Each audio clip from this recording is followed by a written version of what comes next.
الرحمن الرحيم الحمد لله رب العالمين والعاقبة للمتقين والنار للمنافقين الصلاة والسلام على سيدنا ونبينا وشفيع ذنوبنا وطبيب قلوبنا ومولانا أبي القاسم محمد وآله الطيبين الطاهرين المعصومين المظلومين المنتجبين ولعنة الله على أعدائهم ملعونين أما بعد فقد قال الحكيم في القرآن المجيد وقوله الحق وهو أصدق القائلين بسم الله الرحمن الرحيم والتين والزيتون وطور سينين وهذا البلد الأمين لقد خلقنا الإنسان في أحسن تقويم قال الرسول صلى الله عليه وآله وسلم الدنيا مزرعة الآخرة قال أمير المؤمنين عليه الصلاة والسلام الدنيا مرور والآخرة خير وأبقى بلندر صلوات پڑھنے والا نعرہ تکبیر نعرہ رسالت نعرہ حیدری حسینیت حسینیت یزیدیت یزیدیت بلندر صلوات میرے ساتھ قابل احترام بزرگوں عزیز و دوستوں حمد ہے اس اللہ کے لیے کہ جس اللہ نے ہمیں انسان بنایا مسلمان بنایا اور محمد و آل محمد کا غلام بنایا یہ لطف پروردگار ہے یہ عطا ذات احدیت ہے کہ میرے اللہ نے ہمیں اس نبی کا امتی بنایا جس نبی جیسا کائنات میں کوئی دوسرا موجود نہیں اور اس نبی کی عظمت کے لیے اتنا ہی کافی ہے کہ اگر نبیوں کو نبوت ملی ہے تو میرے مصطفیٰ کے صدقے میں اگر ولیوں کو ولایت ملی ہے تو میرے مصطفیٰ کے صدقے میں اگر اماموں کو امامت ملی ہے تو میرے مصطفیٰ کے صدقے میں یہ سورج کی چمک یہ چاند کی دھمک یہ آسمان کا چھت یہ زمین کا بچھونا یہ سمندروں کی طغیانی یہ دریاؤں کی روانی یہ چڑیوں کی چہک یہ پھولوں کی مہک یہ نبیوں کی نبوت یہ ملائکہ کیا آنا یہ جنت اور جہنم کا خلق ہونا یہ زندگی کی سانسوں کا چلنا یہ گودوں میں اولادوں کا پیدا ہونا یہ دانے کا سٹے میں بدل جانا یہ زمین کا اناج عطا کرنا یہ سب کچھ اگر ہے تو زہرا کے بابا کے صدقے اور میرا اللہ کچھ بھی پیدا نہ کرتا اگر میرے مصطفیٰ کو پیدا نہ کرتا بقول ایک عالم اہل سنت اللہ نے سب سے پہلے جب کائنات بنانے کا ارادہ کیا تو ایک نور کو پیدا کیا اس نور کو کئی حجابوں کے اندر رکھا کسی حجاب اور پردے میں 12,000 سال کسی میں 11,000 سال کسی میں 10,000 سال کسی میں 9,000 سال کسی میں 8,000 سال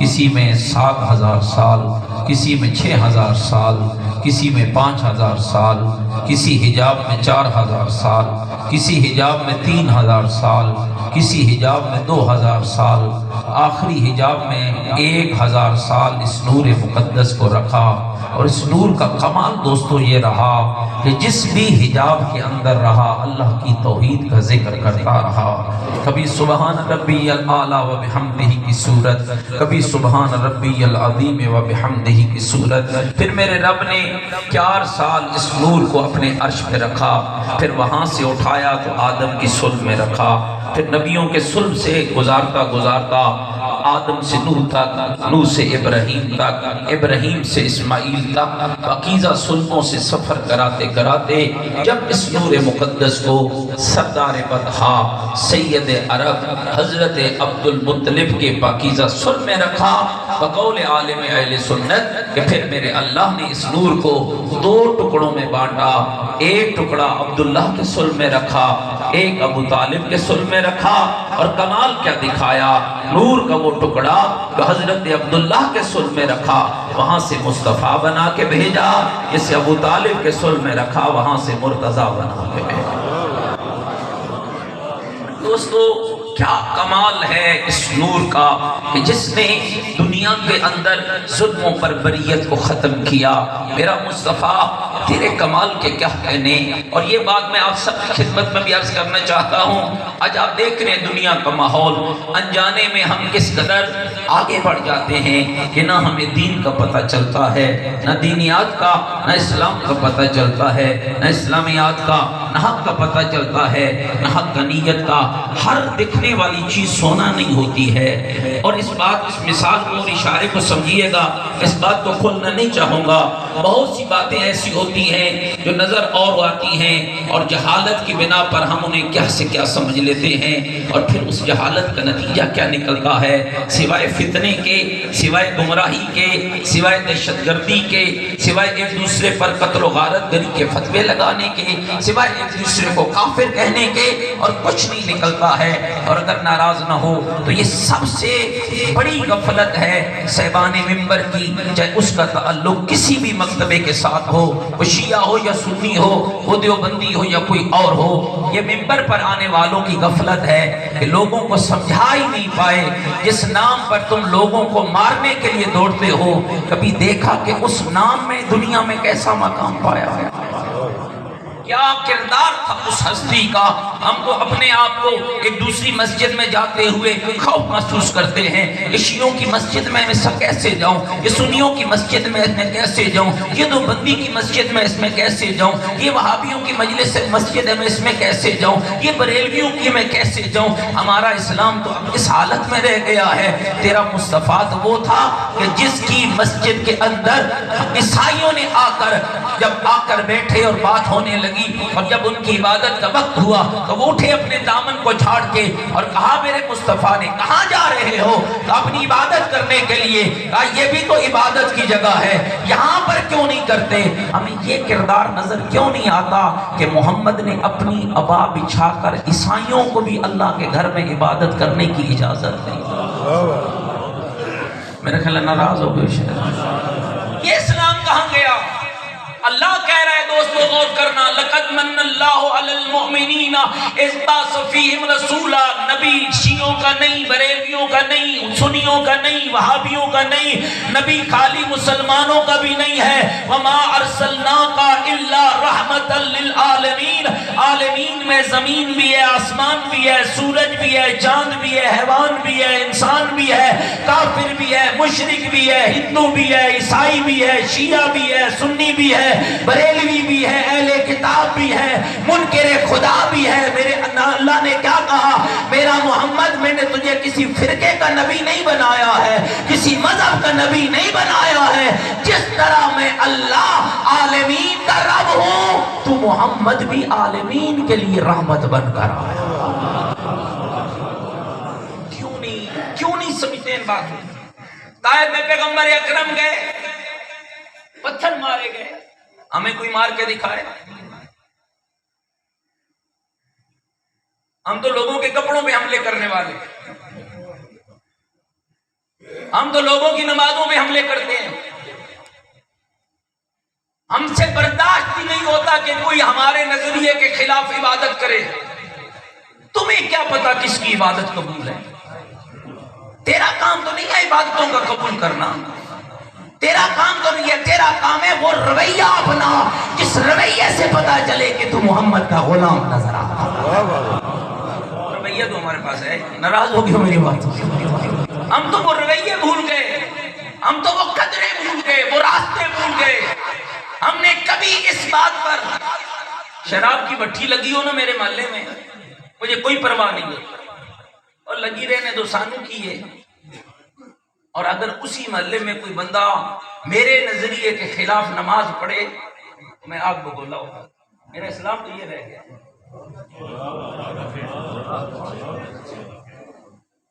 زنا ہو رہا ہو مجھے پرواہ نہیں ہوتی،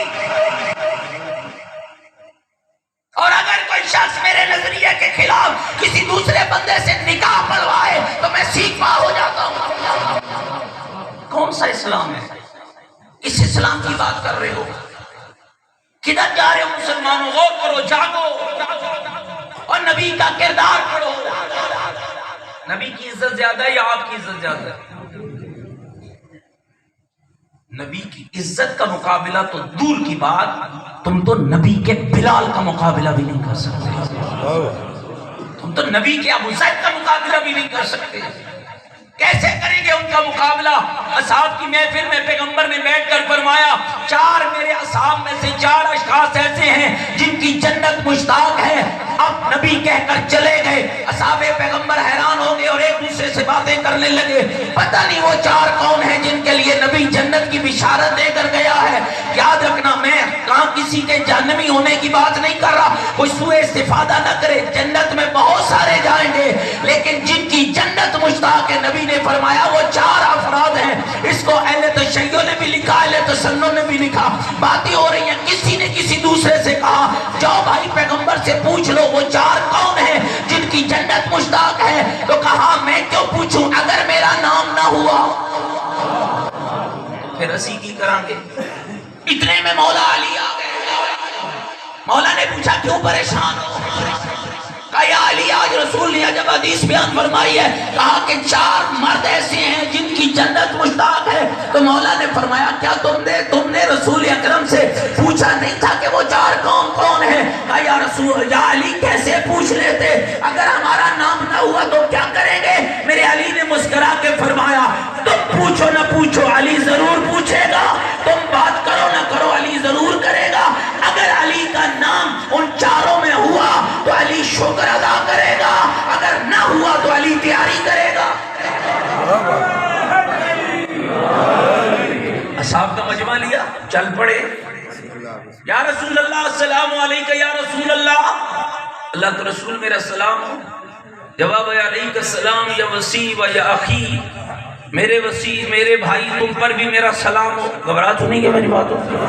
یا رسول اللہ آج آپ نے فرمایا کہ جنت 4 مردوں کی مشتاق ہے، بتانا پسند فرمائیں گے کہ وہ 4 مرد کون سے ہیں؟ پیغمبر نے کہا کیوں نہیں علی ضرور بتاؤں گا. ان 4 میں پہلا تو علی حیدر قرار ہے، پھر تیرا ابو ذر غفاری ہے، پھر تیرا عمار یاسر ہے، پھر تیرا سلیمان ہے. اور خیال کرنا نبی کی عزت کا مقابلہ دور کی بات، تو نبی کے سلمان کا مقابلہ بھی نہیں کر سکتا، نبی کے ابو ذر کا مقابلہ بھی نہیں کر سکتا، نبی کے حذیفہ کا مقابلہ بھی نہیں کر سکتا، نبی کے اویس کا مقابلہ بھی نہیں کر سکتا. خدا نبی کے ساتھ مقابلہ. سمجھ آئیے میری بات؟ کتنی عزت ہے جس کی شریعت قیامت تک کے لیے، جس پر آنے والی کتاب قیامت تک کے لیے، جس کا دین قیامت تک کے لیے، جس کی شریعت قیامت تک کے لیے. طائف میں گئے، گل میری بھول تو نہیں، طائف میں گئے، طائف والوں نے پتھر مارے جس میں عطر سے خون رسا، نالین مبارک خون سے بھرے، دیوار سے ٹیک لگا کے کھڑے ہو گئے. ماشاءاللہ بڑے فرقوں کے لوگ بیٹھے ہو، شیعہ سنی سب احباب بیٹھے ہو، کوئی مجھے بتا دے کہ نبی نے زخموں کو دیکھ کر ایک لحظے کے لیے بھی بد دعا کی ہو. ایک لحظے کے لیے کہو میرے اللہ نے غرق کر دیا، کہو میرے اللہ نے برباد کر دیا. نہیں، جبریل آئے، یا رسول اللہ رب کہہ رہا ہے. میرے اللہ کہہ کیوں رہا ہے؟ تو وہ ہے کہ جو نبی کے پاؤں کے برہم بھی برداشت نہیں کرتا. قرآن ہے نا کہ نبی جب لمبے لمبے قیام و قعود کرتے تھے اور سجدے کرتے تھے تو اللہ نے کہا کہ میرا حبیب ذرا عبادتوں میں کمی کر، مجھے تیرے پاؤں کا ورہم پسند نہیں ہے۔ جس کو اپنے نبی کے پاؤں کا ورہم پسند نہیں ہے، طائف والے پتھر مار رہے ہیں اور وہ جبریل کو بھیج کے پوچھ رہا ہے کہ اب بتا تو کیا چاہتا ہے۔ کوئی گل سمجھ آئی نہیں؟ آخر یہ کیا ہے؟ ادھر پاؤں کے ورہم قبول نہیں، حالانکہ وہ حالت سجدہ میں آئے، حالت قیام میں آئے، حالت رکوع میں آئے، اور یہاں تو بدبختوں نے پتھر مارے، اوجری پھینکی، لولوہان کیا، مجنوں کہا، جادوگر کہا، اور ادھر جبریل کو بھیج کے کہتا ہے جا میرے محمد سے پوچھ تیرا کیا ارادہ ہے، اگر تو چاہے میں طائف کی بستی کو آسمان پہ لے جاؤں، الٹا لٹکاؤں، پتھروں کی بارش کروں۔ میرے نبی نے کیا فرمایا؟ آ جبریل جلدی کر، انہیں برباد کر دے۔ نہیں، فرمایا جا میرے رب سے کہہ دے جب رحمت بنا کر بھیجا ہے تو بد دعا کی باتیں کیوں کرتا ہے؟ میں ان کے لیے بد دعا نہیں مانگتا، میں دعا مانگتا ہوں انہیں میرا بنا دے، مجھے ان کا بنا دے۔ ہم یہ دعا کیوں نہیں مانگتے؟ ہمیں کیا ہو گیا ہے؟ ہمارا اسلام کہاں چلا گیا؟ کہیں بھولے میں ہم اسلام سے باغی تو نہیں ہو گئے؟ کہیں بھولے میں ہم اسلام چھوڑ تو نہیں بیٹھے؟ میرے اللہ انہیں ہدایت دے، انہیں میری معرفت دے، انہیں میرا بنا۔ اللہ کے نبی کی دعا قبول ہوئی، وہی طائف والے اپنے کیے پہ پشیمان ہوئے، نبی رحمت کی خدمت میں آئے اور آ کر عرض کی عبداللہ کے بیٹے، ہم اپنی غلطی پہ نادم ہیں، پشیمان ہیں، ہم معافی مانگتے ہیں، ہم تیرا کلمہ پڑھتے ہیں، ہم مسلمان ہوتے ہیں، ہمیں معاف کیجیے۔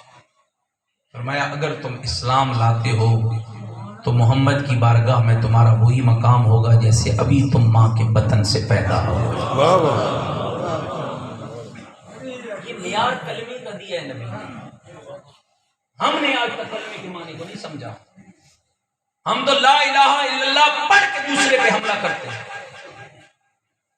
ہم تو محمد رسول اللہ کی آڑ میں دوسرے کو کافر کہتے ہیں۔ دوستو بہت مشکل ہے آخرت کا حساب، بہت مشکل ہے آخرت کے وہ لمحات، بہت مشکل ہے قبر کی وہ منازل۔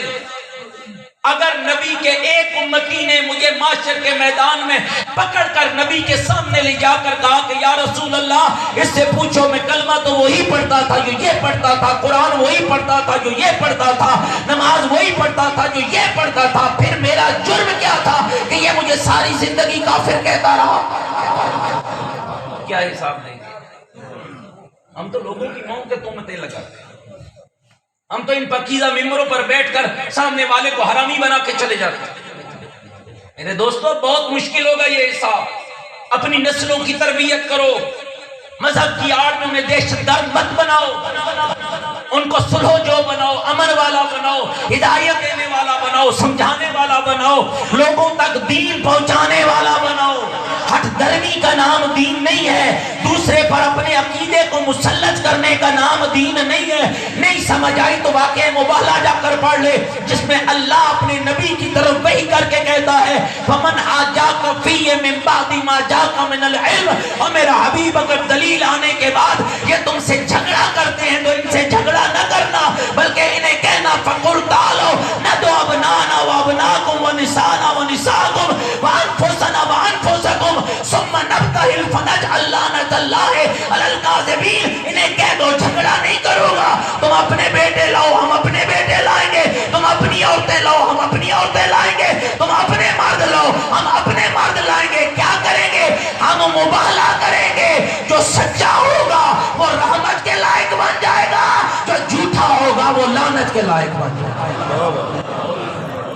یہ کون سا اسلام ہے؟ اسلام امن ہے، اسلام محبت ہے، اسلام بھائی چارہ ہے۔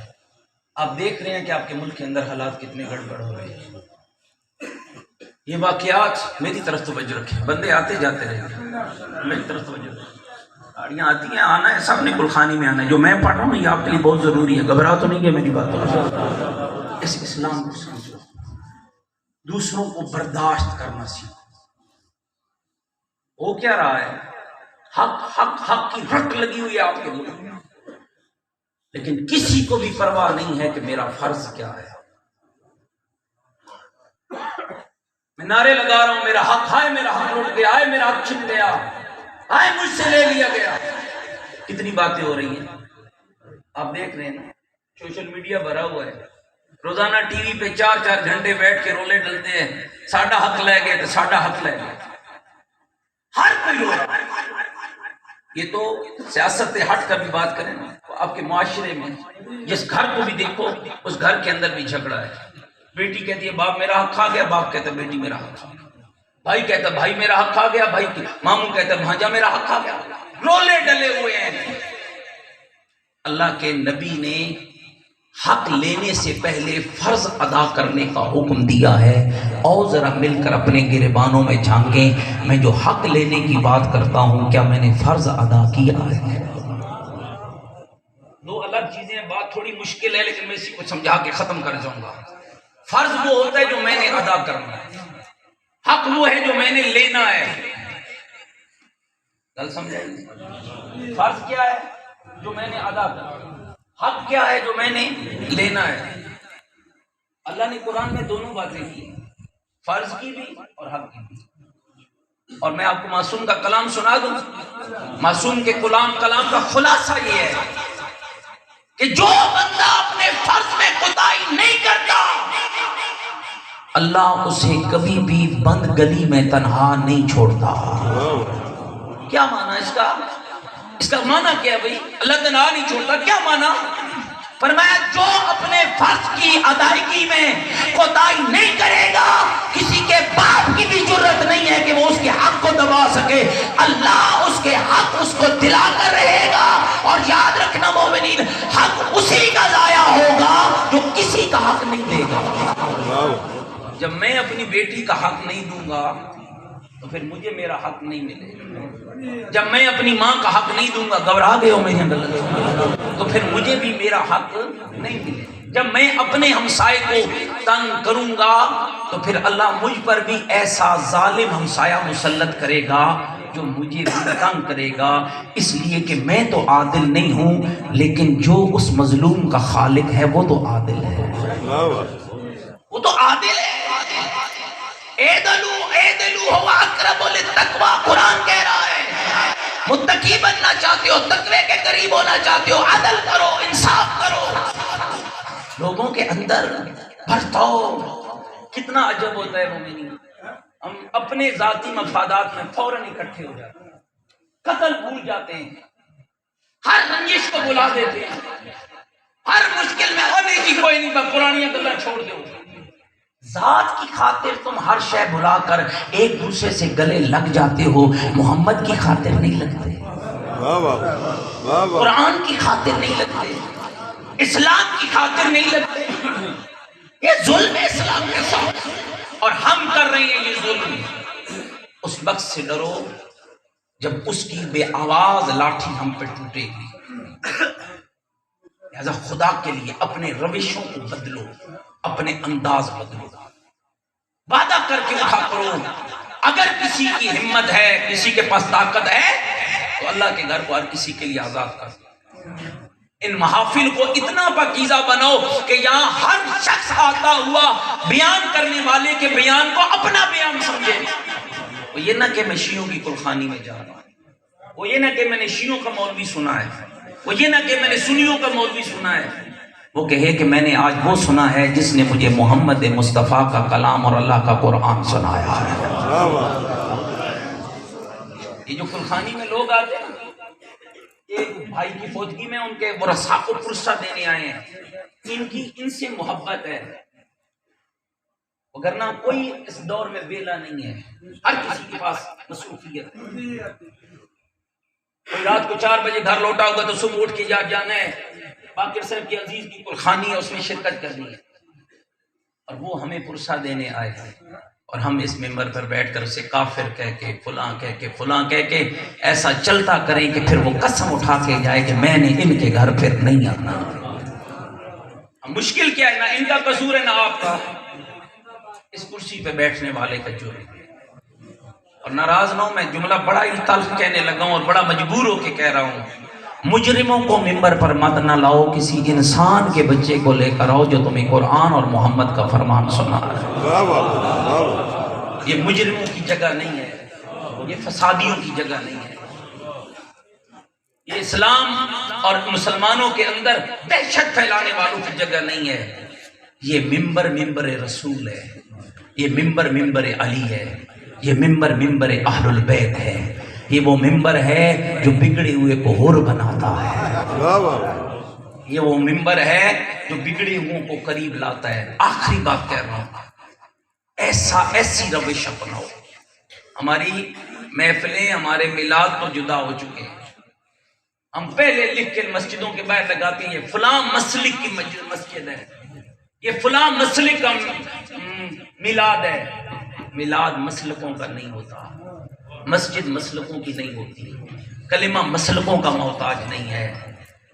جو محمد کا کلمہ پڑھتا ہے یہ یقین رکھو کہ وہی تمہارا بھائی بھی ہے اور مسلمان بھی ہے، اس کی قدر کرو، اس کے حق کو ادا کرو۔ سورہ مبارکہ حجرات، کبھی ہمت پڑے، موقع ملے، کبھی فرصت مل جائے، اس سورہ کو گا کے گھر پڑھنا، اس کی چند آیتوں کو پڑھنا، یہ تمہیں بتاتی ہے کہ بولنے کا طریقہ کیا ہے، بلانے کا طریقہ کیا ہے، پکارنے کا طریقہ کیا ہے، مومنوں سے بات کرنے کا طریقہ کیا ہے، زندگی کا انداز کیا ہے، رہنے کا سلیقہ کیا ہے۔ اسی سورہ کی ایک آیت پڑھ کے ختم کر رہا ہوں، انما المؤمنون اخوہ فاصلحوا بین اخویکم واتقوا اللہ لعلکم ترحمون۔ فرمایا ایمان والے تمہارے بھائی ہیں اور ان کے درمیان اصلاح کا فریضہ انجام دو تاکہ تم اللہ کی رحمت کے لائق بن سکو۔ اس کا مطلب ہے فسادی بندہ اللہ کی رحمت کے لائق، جو مسلمانوں کو لڑا رہا ہے نا، جو دین دھرم کے نام پر ایک دوسرے کے قتل کے فتوے دے رہا ہے نا، اس کا اسلام اور مصطفیٰ کے ساتھ کوئی تعلق نہیں ہے۔ جب میرے نبی سے پوچھا گیا من هو المسلم، اللہ کے نزدیک اللہ کے نبی آپ کے نزدیک مسلمان کون ہے؟ فرمایا المسلم من سلم من لسانہ و یدہ۔ مجھ محمد کی نگاہ میں مسلمان وہ ہے جس کے ہاتھ اور زبان سے دوسرا مسلمان محفوظ رہ جائے۔ اگر دوسرا مسلمان میری جان، میری زبان، میری آنکھ، میری زبان، میرے کان، میرے ناک سے محفوظ ہے تو سمجھو میں مسلمان ہوں، وگرنہ ساری دن مسلح اٹھا کے سر پہ بھی پھرتے رہو نا تو تیرے اسلام کو دنیا تو قبول کرے گی، نہ اللہ قبول کرے گا، نہ اللہ کا نبی قبول کرے گا، نہ نبی کا علی قبول کرے گا۔ اس لیے کہ عمل سے زندگی بنتی ہے، جنت بھی جہنم بھی۔ یہ خاکی اپنی فطرت میں نہ نوری ہے نہ ناری۔ اللہ رب العزت اس مرحوم کے درجات بلند فرمائے، منازل قبر آسان فرمائے، جوار رحمت میں جگہ عطا فرمائے۔ ان دعاؤں کی قبولیت کے لیے بلند تر صلوات۔